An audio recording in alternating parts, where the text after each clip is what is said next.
उत्तराखंड में 4 धाम सिर्फ धार्मिक आस्था का केंद्र नहीं, बल्कि पर्यटन के लिहाज से भी चारों धाम उत्तराखंड को खास बनाते हैं। शुक्रवार को अक्षय तृतीया के पावन मौके पर तीनों धामों के कपाट खुलने वाले हैं, केदारनाथ, गंगोत्री और यमुनोत्री।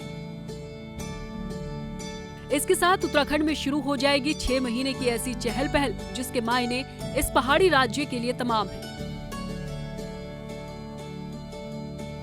चारों धामों से जुड़े आर्थिक, सांस्कृतिक और पर्यटन से जुड़े सारे पहलू हम आपको बताएंगे। उससे पहले समझिए 4 धामों से जुड़ी धार्मिक मान्यताएं। हिंदू धर्म में माना जाता है कि जिसने 4 धाम की यात्रा कर ली, उसे मोक्ष की प्राप्ति हो जाती है और उसके सभी पाप धुल जाते हैं। 4 धाम में केदारनाथ, बद्रीनाथ, गंगोत्री, यमुनोत्री धाम की यात्रा का विधान है। इसमें से 3 धाम अक्षय तृतीया को खुलेंगे, जबकि बद्रीनाथ के कपाट 12 मई को खुलेंगे। अगर आप 4 धाम यात्रा के लिए देवभूमि आ रहे हैं, तो आपको मालूम होना चाहिए कि इसके लिए आपको सबसे पहले नई सरकारी व्यवस्था के तहत ऑनलाइन रजिस्ट्रेशन कराना जरूरी है। इसके बाद आपको एक QR कोड दिया जाएगा, जिसमें आपको यात्रा से जुड़ी सभी जानकारियां मिलेगी।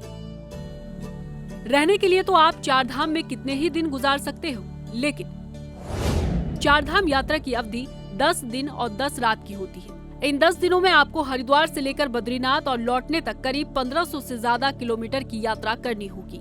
यात्रा के दौरान एक व्यक्ति का करीब 18 से 25 हजार रुपए खर्च आता है। 4 धाम यात्रा के लिए हर साल लाखों तीर्थयात्री आते हैं। साल 2023 में करीब 57 लाख लोगों ने यात्रा की। इस साल ये रिकॉर्ड पीछे छूटने के आसार इसलिए भी हैं, क्योंकि मई तक के लिए करीब 22 लाख लोग यात्रा के लिए पंजीकरण करा चुके हैं। इस बार केदारनाथ धाम की यात्रा के लिए 7,60,254 यात्रियों ने रजिस्ट्रेशन कराया है, जबकि बद्रीनाथ धाम के लिए 6,58,486 पंजीकरण हो चुके हैं। यमुनोत्री धाम के लिए 3,44,150 और गंगोत्री धाम के लिए 3,91,812 रजिस्ट्रेशन अब तक हुए हैं। 4 धाम यात्रा से उत्तराखंड राज्य को पर्यटन के लिहाज से अच्छा खासा मुनाफा होता है। यात्रियों को हेली सेवाएं देने वाली हेलीकॉप्टर कंपनियां भी करोड़ों का कारोबार करती हैं। इससे राज्य आर्थिक तौर पर मजबूत तो होता है, साथ ही देश दुनिया में उत्तराखंड पर्यटन क्षेत्र में नई बुलंदियों को भी छू रहा है। साल 2022 की रिपोर्ट बताती है कि इस साल रिकॉर्ड संख्या में आई यात्रियों की आमद से राज्य की अच्छी खासी कमाई हुई थी। राज्य में 211 करोड़ से भी ज्यादा का व्यापार हुआ। हेलीकॉप्टर कंपनियों ने 85 करोड़ रुपए से ज्यादा का कारोबार किया।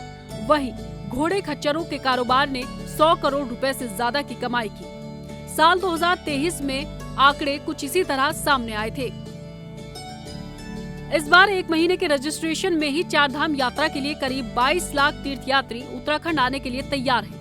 यकीनन सरकार और प्रशासन के लिए यात्रा इंतजामों को लेकर चुनौतियां भी कई होंगी। इन चुनौतियों से पार पाना ही सरकार की असली परीक्षा होगी।